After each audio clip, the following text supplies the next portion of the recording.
It's a brilliant, brilliant event, and you'll come away with lots of new ideas and a better understanding of this incredible exponential world. You get to speak to the smartest people like you trying to figure this out, but also the people on stage. They're the experts. So we get all of that, all in one place, in Singapore. What more can you ask?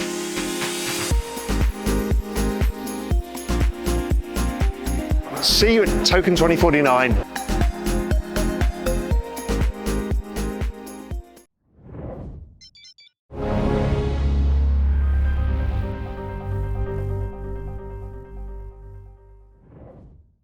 Hello out there, welcome to another edition of Macro Mondays. My name is Mikkel Rosenvold and we're sending to you here from Copenhagen, Denmark. And with me, as always, my great co-host Andreas. Welcome to you, Andreas. Hi, Mikkel.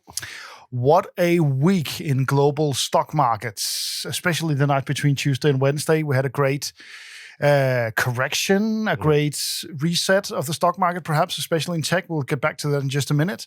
But we tend not to look too much backwards, Andreas. We want to look forward. So this week, we're going to be focusing on the upcoming meetings of the BOJ and the Fed, talking about ISM manufacturing, non-farm payrolls, all that, a lot of good stuff we have for you this time around. We've been asked to keep these shows around half an hour, so we'll try and do that this time. We'll see. Andreas. We never succeed with that. No, not at all. Not at all. We talk as much as we want. But anyway, we're going to try and keep it short and sweet for you out there. Anyway, Andreas, let's start with what happened last week, especially the night between Tuesday and Wednesday. A lot of people finally getting their market correction. That's been promised a lot on social media. But Andreas, was this just a quick correction and now we're on to other topics, or is this just something we should linger on? Well, I think it's pretty evident that there is some sort of rotation ongoing.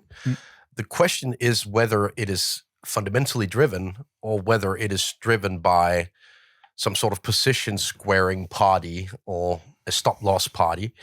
And I'm inclined to say that this is a very technical sell-off in nature, especially given the correlation to what's been ongoing in the dollar versus the Japanese yen. And I don't think I can underscore enough how important this move has been in the dollar versus the Japanese yen. We've seen a one-way traffic in that FX pair basically for, say, 4-6 quarters in a row. And now all of a sudden the tide is turning. And it happens amidst a sell-off in technology. And I don't think that's a coincidence. So it's all Japan's fault. Well, it's obviously not Japan's fault, but when you look at the triggers behind this move in the dollar versus the yen, you could just as well argue that this move has been driven mostly by the dollar side of the equation. We've seen softness in dollar rates. We've seen early warnings around a much more pronounced cutting cycle from the Federal Reserve than what was penciled in a few weeks back. Just it's been the discussion in the US media outlets over the past 7 days. Should the Fed cut already this week? We'll get back to that question. So I don't necessarily think this is particularly driven out of Japan, but this has been the carry trade of the past year or so, and now the tide is turning. Very interesting. We'll get back to Japan, but let's return to the topic of rate cuts. We have a little clip here that was all over social media last week from the former New York Fed president, Bill Dudley, explaining why he believes the Fed needs to cut rates now. Let's listen to his arguments here. I think you can see the labor market is slowing, especially evident in the household employment survey, which is much weaker than what we've seen in terms of payroll employment. Over the last year, household employment's increased by less than 200,000. I think the labor market, and the second part of the labor market story is, of course, the rise in the unemployment rate. We were at 3.6% a year ago. Now we're at 4.1%. And these kind of rises in the unemployment rate are essentially warning signs. Every time the unemployment rate has gone up by more than 0.5% on a 3-month moving average basis, the U.S. has had a recession. This is the so-called SOM roll.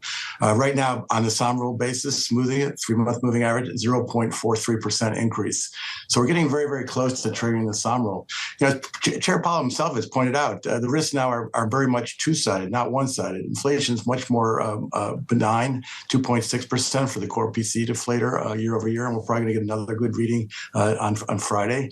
So I think it's time to start to focus on the risks of the economy, the risks of the labor market, to minimize the risk of recession, which always occurs when the unemployment rate goes up by more than 0.5% on a 3-month moving average basis. Bill, let's talk about timing then. This was Chairman Powell in Sintra, Portugal. So, Andreas, do you agree with Bill Dudley here? Live from the Hamptons, it seems. Absolutely. Lovely view from his office there. I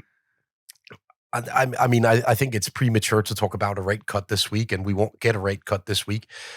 The sheer reason why we won't get a rate cut is that it will signal panic if they decide to cut rates already this week. The market is not prepared for it. And when you square that with current developments in the labor market, I think it's too early to discuss it even. The market is now pricing in more than 25 basis points cut in September. So the market is looking at the September meeting and starting to discuss whether they could decide to cut rates by 50 basis points at that meeting. It also seems premature to talk about 50 basis points, in my opinion.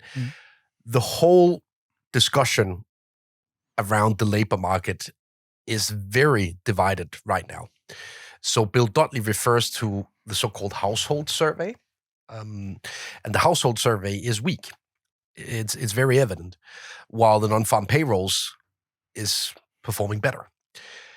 And I think the issue here is that with the amount of immigration that we've seen in the U.S. economy over the past 6-8 quarters, there is a clear distinction between what's ongoing in the household survey and what's ongoing in the non-farm payrolls data.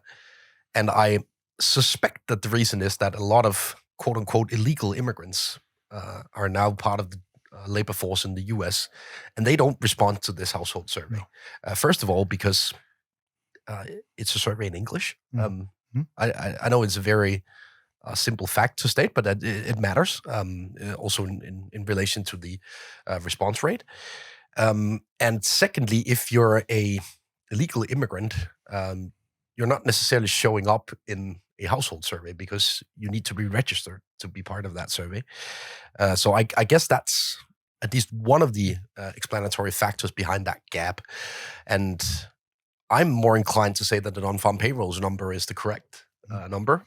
But we've seen members of the Federal Reserve, also not former members, citing the risk that the non-farm payrolls overstate the strength of the U.S. labor market. So I think this is a concern that is, to a certain extent, shared by some of the more dovish members of the committee, but no rate cut this week. I have to underscore it again. If they cut rates this week, they will send a signal that they know something very bad is upcoming. They will send a signal that they're kind of panicking around the business cycle and all that. And that's the main reason why it won't happen. It will simply rock the boat in a way that is uncomfortable to the market and to the participants in the economy. Let's dive more into the business cycle, Andreas. You wrote a great piece on why you should perhaps focus a bit more on the manufacturing numbers as the core of the economy here. You see some trends that the market is sort of front-running the manufacturing activity. What do you see here? So I think the overall discussion, when you look at the economy versus the market, is whether to use, for example, the labor market to trade or not. And if you use the labor market to trade asset markets, you'll essentially trade asset markets a couple of quarters ago. That's my overarching thesis when we discuss the manufacturing cycle versus the services cycle. The reason is that the services cycle and the big part of the labor market related to services, they tend to lag the business cycle by at least a couple of quarters, maybe even more, given that the leads and lags in the U.S. economy seem to be longer now than they were ahead of the pandemic. So essentially what we're currently amidst is some sort of reacceleration of the business cycle beneath the hood. I think we have pretty convincing evidence of that from, for example, the orders to inventory ratios from the Philly Fed manufacturing survey. You see signs of cyclicals performing versus defensive. It basically never happens when the economy is slowing. So there is a tendency for cyclical assets to outperform more defensive assets. That's what you see in the early innings of reacceleration. And therefore, my best guess is that manufacturing will rebound during the second half of the year, while it's fairly evident that the broader economy in services is slowing to a certain extent. And point being here, if you trade services, you trade backwards. If you trade manufacturing, you trade forwards. And that's something to be aware of in this kind of environment, because it's very tempting to run for the hills here with unemployment rising, because it is rising, with signs of former members of the Federal Reserve panicking a little bit about the rate cutting cycle here.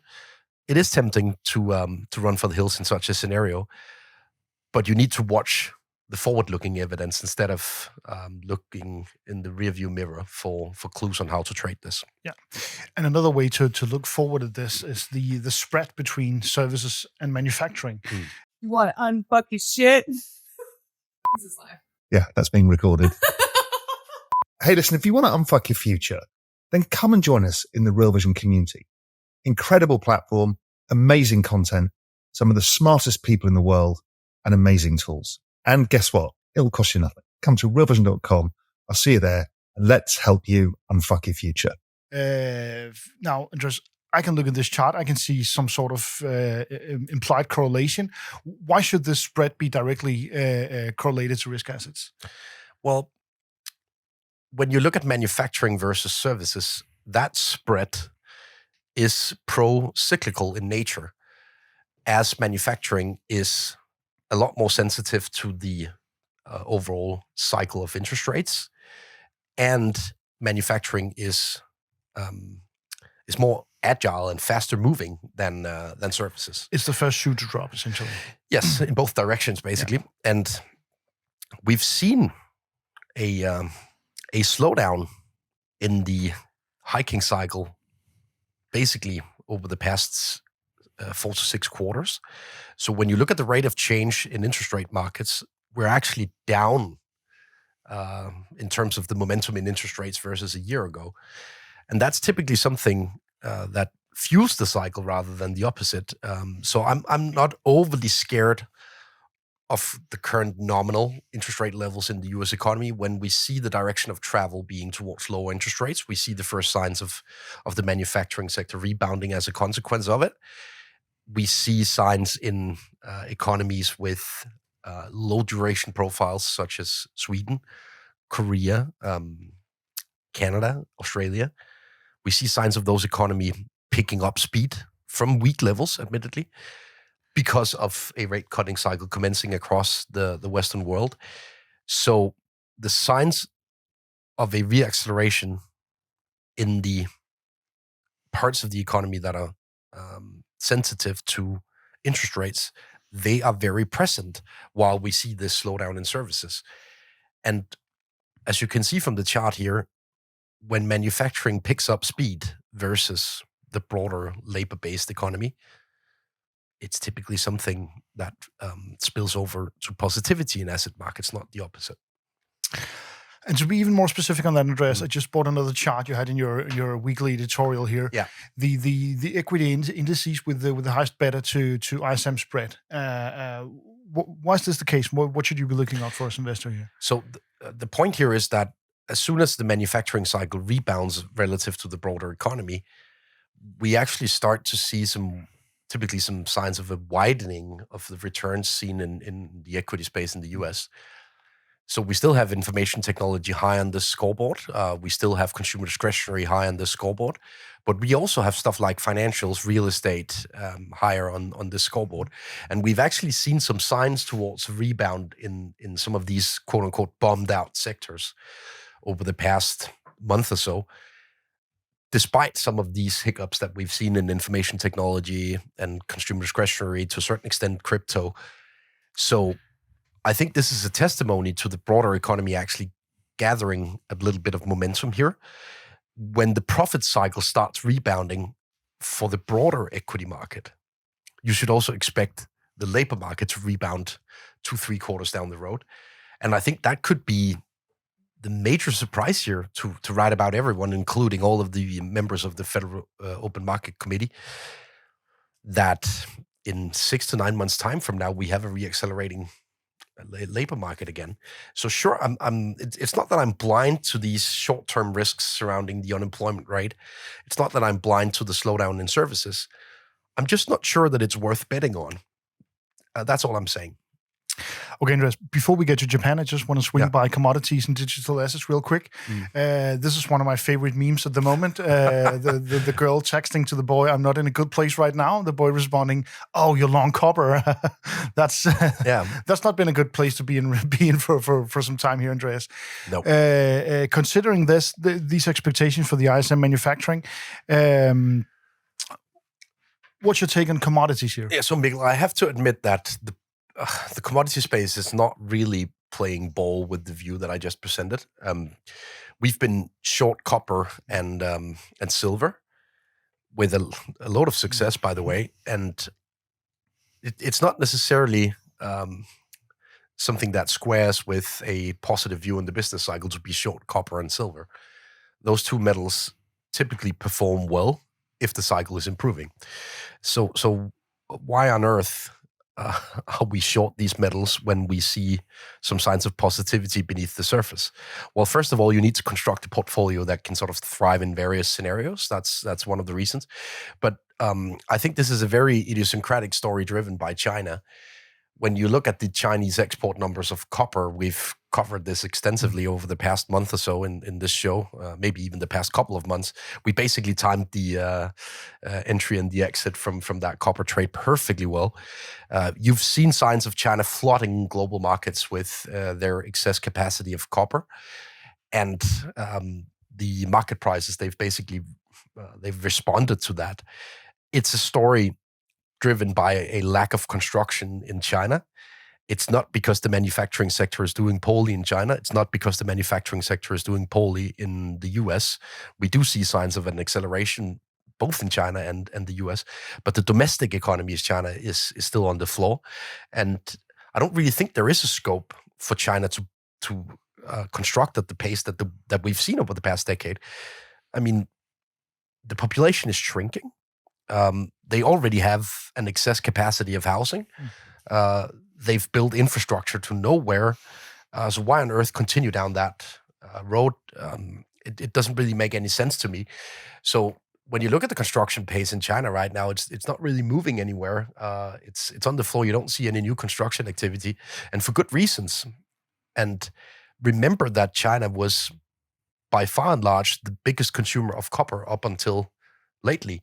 It probably is the biggest consumer of copper still, but by a far smaller margin than what we were used to. So yes, I know that we're building a lot of electric vehicles right now. I know that we're planning on an overhaul of the electrical grid in many places around the globe, but you still need to replace that copper consumption by the Chinese construction sector, which was by far the largest single consumer of copper on Earth. So I don't necessarily think that a weak story in copper is a weak story for the global cycle, as it used to be, because this is a very idiosyncratic story around real estate in China. Silver is partially linked to this. Silver is probably 40 to 50% of manufacturing metal, while the rest is more debatable, you can argue. And therefore, it's typically a bad sign for the cycle if silver is not performing as well. But we've seen the same signs of an overextended positioning in silver relative to the business cycle. And most importantly, when the tide turns on the dollar versus Asian currencies, the need to hedge local currencies in Japan, in Malaysia, in China, with positions in gold and silver, that need basically fades and vanishes into thin air as soon as you see a weaker dollar. And that's basically what we've been seeing. So I've said it over and over the past month. Watch out for those precious metals positions should the dollar weaken. And that's very out of the ordinary, because you would typically argue the opposite way around, that a weak dollar would be positive for gold. I'm not sure this time, because it's been so driven by especially Asian accounts buying into precious metals due to a strong dollar, not due to a weak dollar. And the headline here, we just have to cover that, Andreas. Yeah. Crude oil is the bet to make. Why? Well, if you look at the energy space right now, it looks very cheap relative to this rebound in manufacturing, especially oil and nat gas. They're both trading towards the very low end of the recent ranges. And if I'm right that the manufacturing sector is picking up some speed in the second half of the year, not necessarily a dramatic acceleration, but just an acceleration, then we're trading too low here. And I think the bet in crude oil or natural gas is much more direct on the manufacturing cycle than in the metal space right now, because of these idiosyncratic factors surrounding the Asian demand for metals. Absolutely, Andreas. Let's head to Japan. Yes. I just brought this meme for you from, I think it was back in March, where the Bank of Japan hiked interest rates for the first time in 17 years. A rate hike for ants. We're looking towards a Bank of Japan meeting this week, Andreas, and that's on top of inflation perhaps stalling a little bit, just north of 2% in Japan. What's going on here? So this is one of the meetings where they actually update their projections in Japan, meaning that we'll get a new set of projections for the fiscal year of 2024 for growth, for inflation, and so on and so forth. They had a base case of 1.9% core inflation in Japan in the fiscal year of 24. Remember that it runs from April to April. And up until June, it was actually an okay projection. The June report on inflation was too hot, and therefore they will simply have to revise up this inflation forecast. On the other side of the equation, the growth outlook has not really been pretty in Japan, so they will have to revise growth down and inflation up at the same time, which is essentially the kind of a worst case scenario as a central bank, right? Some sort of almost stagflationary scenario. When you look at the decision ahead of them this week, you'll have to think that they'll have to consider what's ongoing in the dollar versus the yen right now. If they hike interest rates this week, it's still a feasible scenario. Like 30% of all of the economists surveyed expect a rate hike this week, of varying size, by the way. If they decide to do that, it's a pretty decent confirmation that they're actually happy with the Japanese yen strengthening here. And on top of that, we know that they have an ongoing normalization process in relation to their balance sheet policy. So they're actually moving towards a net zero in terms of asset purchases, which in my opinion is even more important for the Japanese yen. So what I'm trying to say here is that when they hike their inflation forecast, they'll have to do something. So on the Japanese side of the equation, they're at least slowly moving towards normalizing things. And then we have the dollar side of the equation. And the Federal Reserve will report hours after the Bank of Japan on Wednesday. And, they're the perfect meme for that discussion, Mikkel, here. And I mean, I'm actually very much in doubt on the Federal Reserve outlook here, because we're talking about unemployment being a tad above their projections from June. We're talking about inflation being a tad below their projections from June. And then the GDP report was like 70 basis points above their projections from June. I mean, out of the ordinary GDP report from the second quarter. And again, it was just a GDP report completely out of sync with that meltdown recession scenario that some people fear. So they have components moving in various directions. And if I were them, I would basically stick to the memo. One cut this year, why change anything from June? We have a stronger economy growth-wise. We have some sort of weakness in the labor market and in inflation, but nothing dramatic. Would you rock the boat ahead of the election, Mikkel? I wouldn't. Absolutely not. Absolutely not, no. Speaking of elections, we'll get to a couple of geopolitical risks in a moment. But just before that, Andreas, NFP Friday. Is it even Friday? We have the non-farm room. I just love this this picture so much. I think it's always a Friday, right? So let's just round off on that number. Another key number coming around this Friday. The expectation is just south of 200,000 jobs created. What do you think the expectations are too soft, or? Yep. I mean, by the time of recording, I think the consensus is around 175K jobs, which would be admittedly one of the softest reports over the past year. I think the consensus is a bit too soft, yes. When you look at it statistically, we have like a 66% hit ratio of betting on higher than consensus outcomes in July. When you look at withheld taxes in July, they're up 5-6% on the year. It's not something you see without a payroll creation. When you look at the trends in employment in some of the forward-looking surveys, it's a mixed picture, but nothing dramatic again. So I think around 200K is a decent guess. It's anybody's guess to figure out this number because it's a spreadsheet number, right? It's not something that you can go out on the streets and count. But in any case, I think there is a tendency for markets to underestimate the willingness also of the public sector to hire a lot of people ahead of this election. We've seen job openings in the public sector rebounding a lot in the JOLTS data. I think this is a pretty strong sign that they'll do whatever it takes to try and keep everything intact ahead of the election date. And that's a very strong force to bet against. Essentially what I'm saying here is that I don't really fear that recession scenario, and I essentially don't want to bet on it. That's also the important takeaway, right? Absolutely. And I just want to cover two geopolitical risk factors here. Mikkel, and Venezuela. Now we talked about energy earlier, right? Obviously, a big oil producer. Absolutely. I mean, I often get asked ahead of elections, what do you hope for?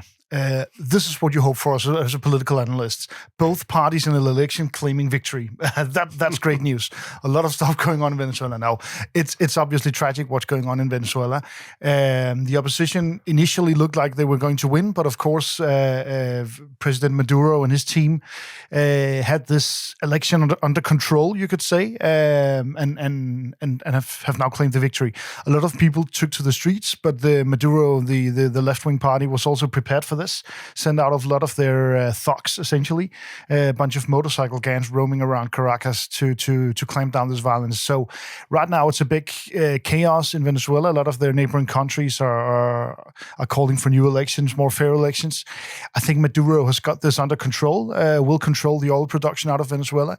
He may try in a couple of weeks, a month's time, to divert attention a little bit away from this, because this was too messy of an election for him. He might be looking at Guyana. We had some movings there earlier this year, Venezuela trying to influence maybe even a next part of the neighboring country. That could be a risk factor down there, that Maduro tries to divert the public attention away from the election, away from domestic agenda to the foreign policy. So a big risk factor to look out for. Perhaps not of global importance, but still very much for the... Guyana is a bigger and bigger oil producer as very well, much right? So, yeah. it's not without relevance for oil markets. Absolutely. Absolutely. Of course, the other risk factor is what's going on in Lebanon. We've been talking a little bit about this. Hezbollah and Israel exchanging attacks. This week, I think 12 Israeli civilians were killed. The Israeli Defense Councils was summoned over Sunday and appeared to have decided a somewhat lighter approach, a lighter response to the Hezbollah attacks. So for now, my take on this is that it's being controlled, but it is still on the verge of spiraling, this situation in Lebanon. And obviously, the opening of another front for Israel would be disastrous for the entire region. Mikkel, do we know that it's Hezbollah? No.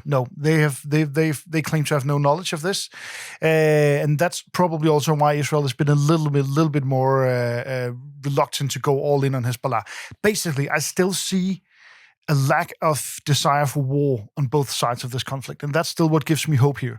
That both sides are basically running a game of brinkmanship. They're trying to do as much as they can without provoking an all-out war, because neither Israel nor Hezbollah can really afford this.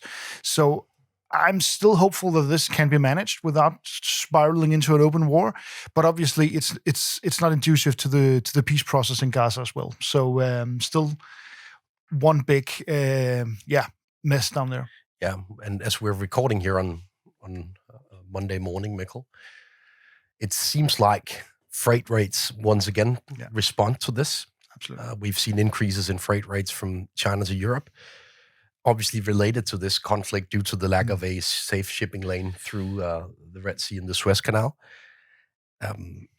I kind of struggle to see any short-term solution to this. So we're still kind of waiting for these massive increases in freight rates to show up in consumer prices in Europe and to a certain extent in the US. But we've seen signs of these freight rates showing up in PPIs, so the producer leg of the inflation equation already. I'm essentially on what I call PPI watch in coming months, because this is also a story that holds the potential to completely derail this rate cutting cycle. Absolutely. We, in all transparency, we're leaning into trades where you bet on higher interest rates right now. It also rhymes with being long the energy space. It rhymes with a reacceleration of the producing cost cycle, so to speak.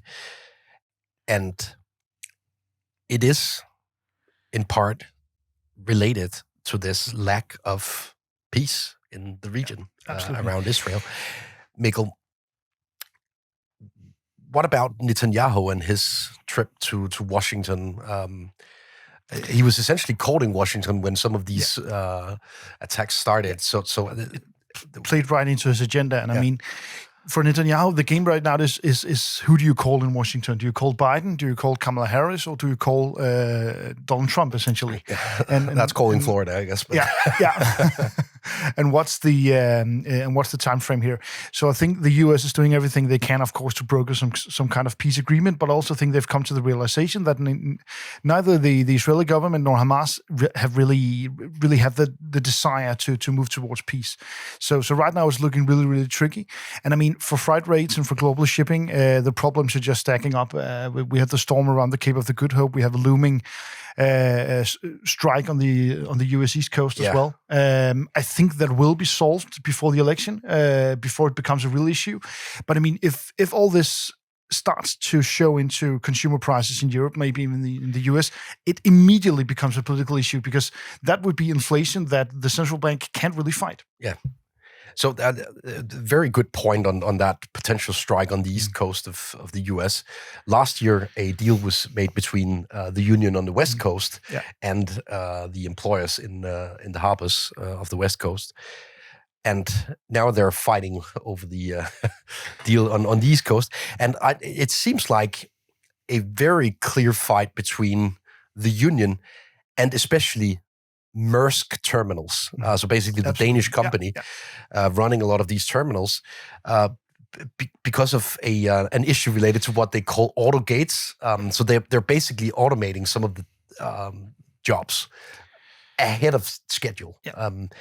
And that, as of now, it seems like the negotiations are basically in a deadlock. They're not really talking to each other. So Yeah. The solution is pretty straightforward. At some point, the White House will ask the ports to pay up to make this issue go away. Yeah, and then they'll give them a tax credit in return. Possibly. This is too big of a bombshell or a tripwire this close to an election. So that's my prediction, at least. But again, it is a problem on top of another problem for global shipping. Yeah.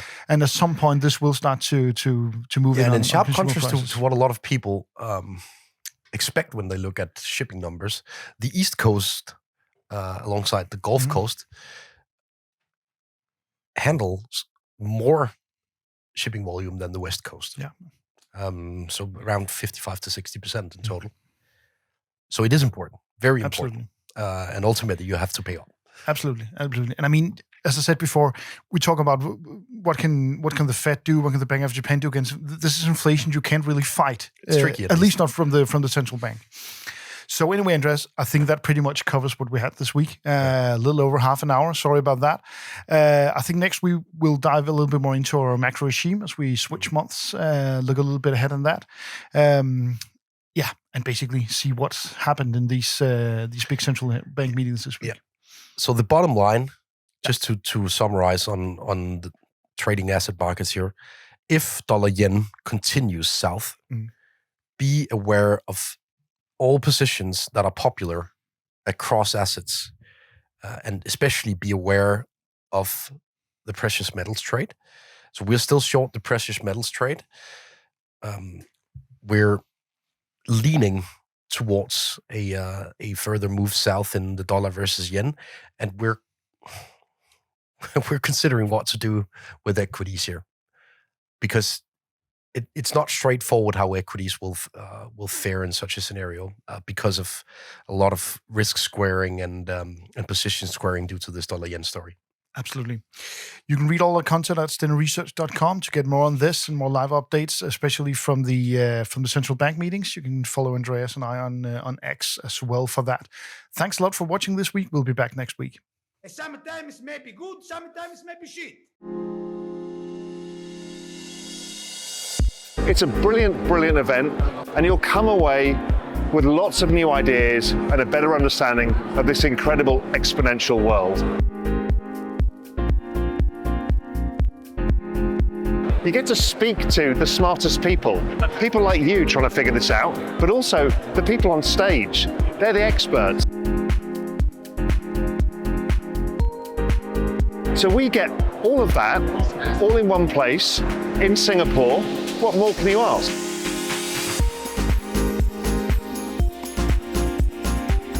See you at TOKEN2049. We hope you enjoyed the video. At Real Vision, we help you understand the complex world of finance, business, and the global economy with in-depth analysis from real experts. Join the revolution at realvision.com.